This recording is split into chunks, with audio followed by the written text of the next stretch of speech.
في حلقة جديدة من حلقات قناة فيثاغورس المصري.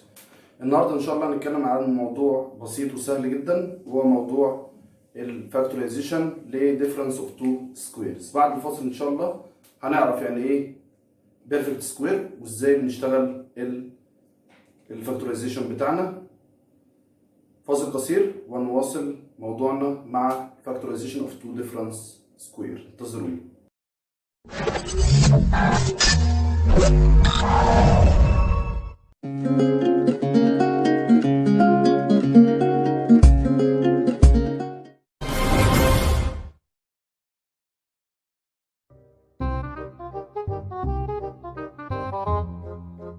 مرة تانية بعد الفاصل مع factorization of difference of two squares. أول حاجة أنا عندي تعريف البيرفكت سكوير نمبر. قال لي هو النمبر اللي بنقدر نكتبه في الفورم A سكوير، يعني باختصار كده هو النمبر اللي ليه سكوير روت. يبقى أي نمبر ليه سكوير روت أقدر أقول عليه بيرفكت سكوير نمبر، زي ما احنا شايفين كده على السبورة. عندي ال1، عندي ال4، 9، 16، 25، 36، 49، 64، 81 and 100 and so on. هنا عندي السكوير روت ايكوال 1، هنا السكوير روت ايكوال 2، هنا السكوير روت ايكوال 9، هنا السكوير روت ايكوال 16 وهكذا. يبقى اي نمبر من النمبرز اللي قدامنا دي بسميه بيرفكت سكوير نمبر. طيب الديفرنس اوف تو سكوير الفاكتورايزيشن بتاعه في منتهى السهوله. ده كده سكوير نمبر، وبعرفه بالنسبه للسيمبلز بتاعتي. بعرف السيمبل ان هو بيبقى سكوير نمبر لما بيبقى الاكسبوننت عندي ايفن نمبر، يعني 2 4 6 8 10 and so on. طيب بعمل ايه انا؟ طريقه الفاكتورايزيشن بتاعتي بفتح 2 براكتس اهو. الاكس سكوير is written as x times x. ال 9 is written as 3 times 3 اللي هي السكوير روت اوف 9. and the two signs, one of them is positive and the other sign is negative. تمام كده؟ يبقى ده دايما الايه؟ ال difference of two squares. تاني حاجة أنا عندي هنا برضو perfect square number minus perfect square number أهو. minus perfect square number. نفس الكلام، أدي التو براكتس بتاعتي. طيب عندنا ال 4x is written as 2x times 2x. ال 49y is written as 7y times 7y, and the signs are positive sign in the first bracket and negative sign in the second bracket, or otherwise one of them is positive and the other is negative. طيب example 3 يبقى ده كده example 1 وده example 2 وده example 3. example 3 1 over 16 x square. ادي البراكتس بتاعتي اهو. x سكوير minus 9 over 25y سكوير. ادي البراكتس بتاعتي اهو. ال 1 over 16 is written as 1 over 4 times 1 over 4. x square is written as x times x. 9 over 25 is written as 3 over 5 and 3 over 5. Therefore, then y power 4 is written as y square in the first bracket and y square in the second bracket. The two signs are positive sign and negative sign, or negative sign and positive sign. نيجي ناخد example بفكرة جديدة. يبقى ال 3 examples دول يعتبروا تطبيقات مباشرة على ال difference of two squares. نيجي بقى ل 3 اكزامبلز مختلفين شويه وفيهم زياده، ان انا الفاكتورايزيشن بتاعي مش هيخلص من فيرست ستيب، لا هناخد كمان سكند ستيب. هنبدا باول واحده. عندي هنا لو تاخد بالك الاكسبوننت عندي ايكوال 4 اكس باور 4 ماينس 81. فانا هعمل 2 براكتس زي ما قلنا اهو. الاكس باور 4 بنكتبها بقى اكس باور 2 in the first bracket and x power 2 in the second bracket. ال 81 square root equal 9 يبقى 9 and 9. The two signs are one of them is positive and the other is negative. لو انت ركزت معايا كده على السكند براكت اللي هو ده هتلاقيه برضه difference of two squares. ليه؟ ما هي الاكس سكوير is called او is written as x times x. ال 9 is written as 3 times 3. يبقى لسه في كمالة للايه؟ للحل بتاعي. يبقى انا عندي اهو. يبقى تاني يبقى طبعا الايه؟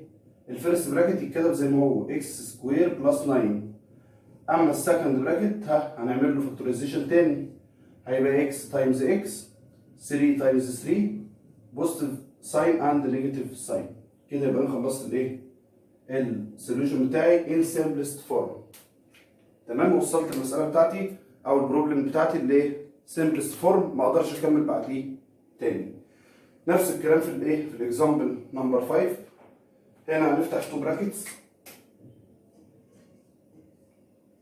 x باور 4 is written as x باور 2 in the first bracket and x squared in the second bracket.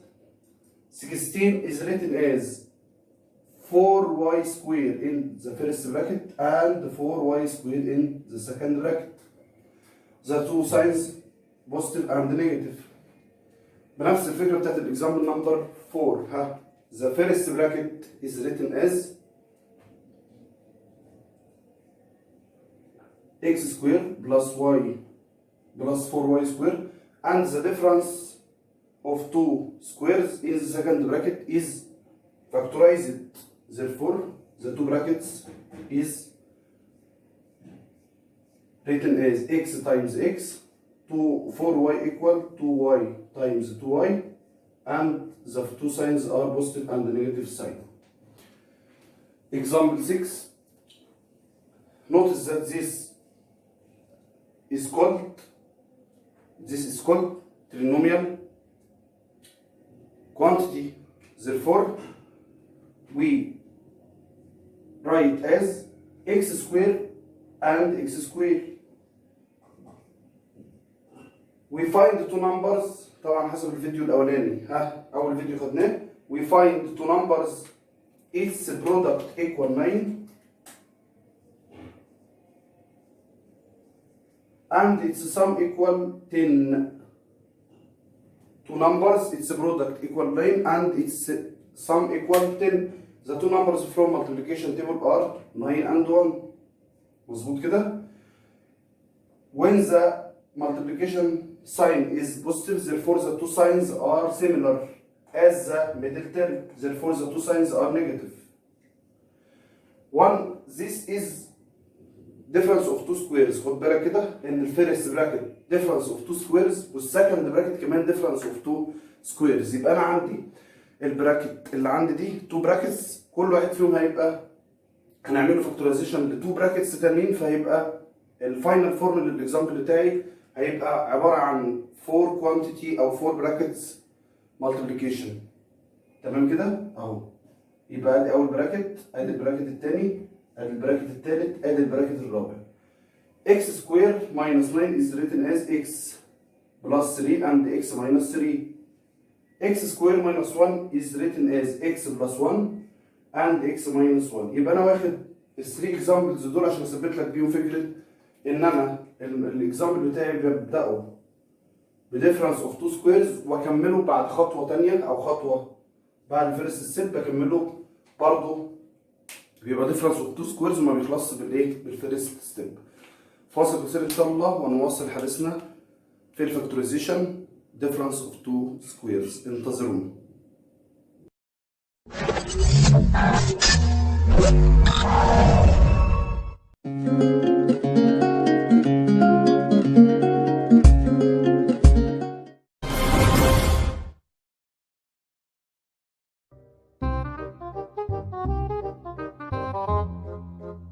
تاني بعد الفاصل مع ال difference of two squares. تعالى ناخد بقى دلوقتي جزء جديد كده وازاي نشوف هنعمل difference of two squares باستخدام فكره جديده. بص كده معايا، لو احنا بصينا على التو تيرمز دول هنلاقي ان ال 3 not perfect square numbers and 12 not perfect square numbers. في الحاله دي اعرف ان في common factor. بعرف الكومن فاكتور ازاي؟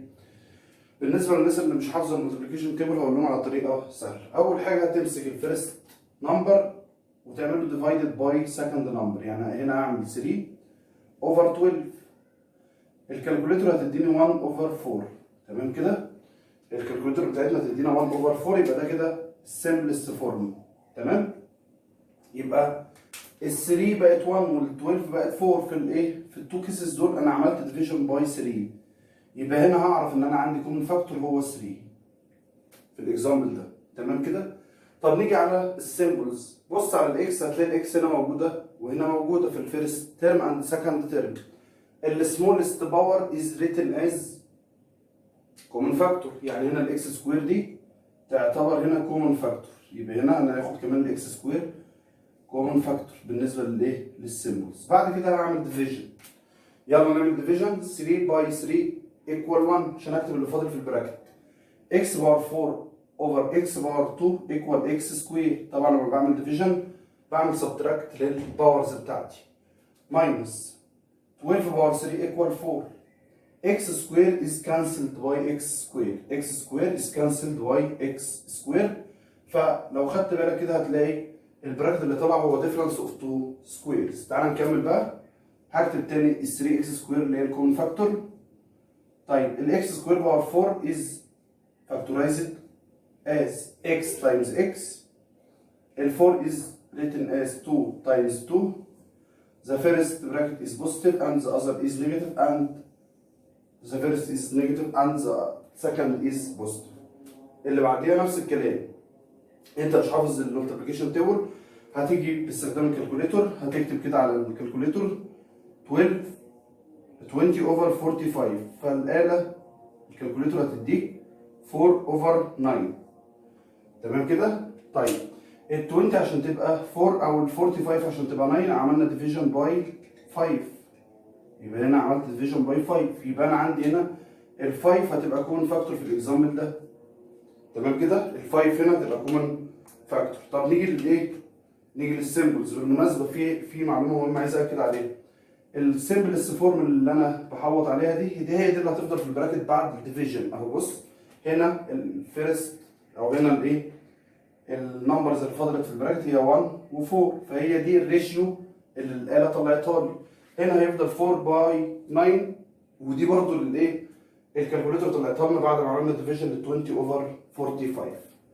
طيب هنا هناخد الكومن فاكتور. عندك هنا الاكس وهنا الاكس السمولست باور هو ده.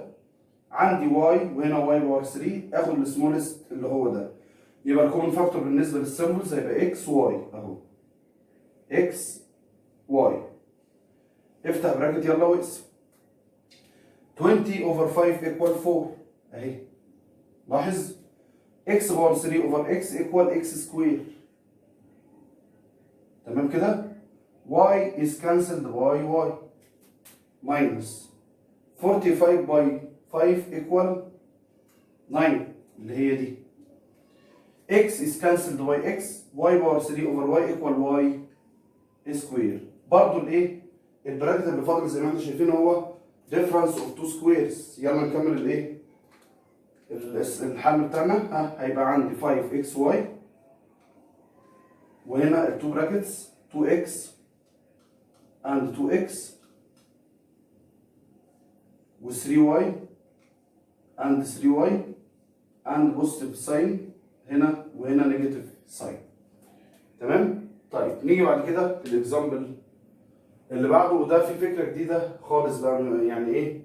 فكره تعتبر مختلفه خالص عن كل الفاكتورايزيشن. انا عايز اجيب الفاليو بتاعت النمبرز اللي قدامي دي باستخدام الديفرنس اوف تو سكويرز. بص معايا كده اهو. عايز اجيب النمبرز او الايه؟ الفاليوز بتاعت التو اكزامبلز دول without using calculator and using difference of two squares. بص معايا. انت لو خدت بالك ان ال 75 سكوير ماينس 25 سكوير ده هو ده difference of two squares، صح؟ صح. ما هو ده يعتبر different، ده يعتبر ايه؟ بيرفكت سكوير نمبر. ما هو 25 سكوير المقصود بيها 75 تايمز 75 نفس الكلام. 25 سكوير دي عباره عن 25 تايمز 25، يبقى ده كده بيرفكت سكوير نمبر. فانا اما اجي اشتغل الحل بنفس الطريقه بتاعت الايه difference of two squares، هيبقى عندي اهو، هيبقى عندي 75 هتتكتب هنا 75 وهنا 75 وال 25 برضه نفس الكلام، هنا 25 وهنا 25، واحط 2 ساينز different ساينز، هنا بوزيتيف ساينز وهنا نيجاتيف ساين.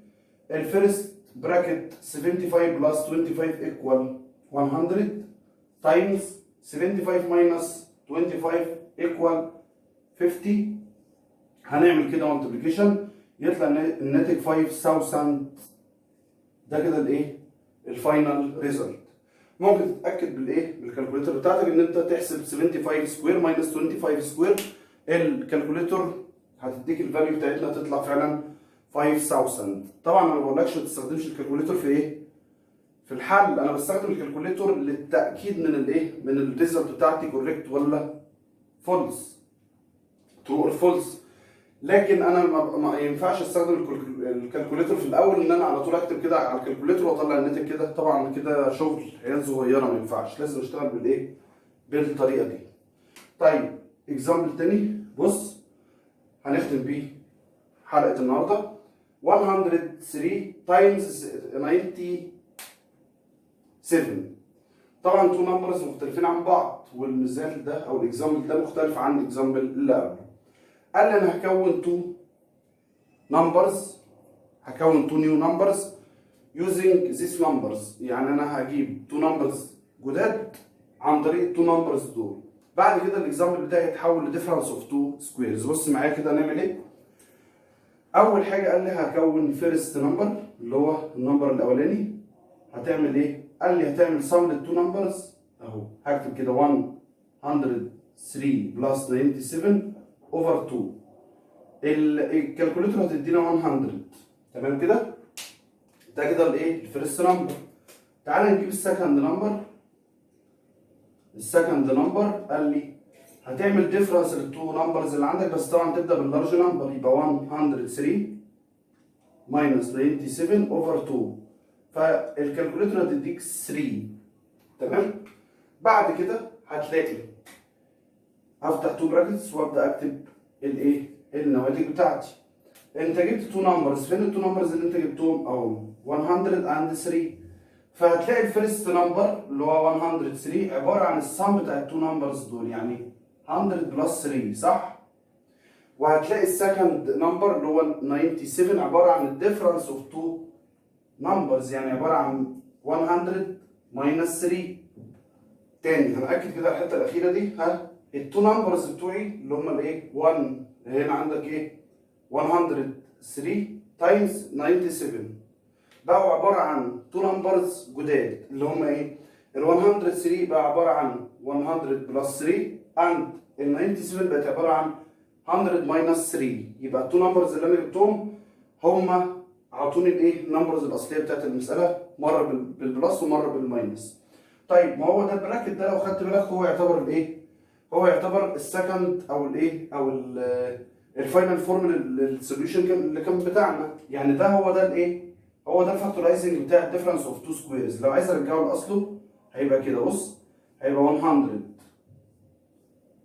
باور 2 اللي هو الايه السكويرنج بتاع الفيرست نمبر ماينس السكويرنج بتاع السكند نمبر اللي هو 3 سكوير.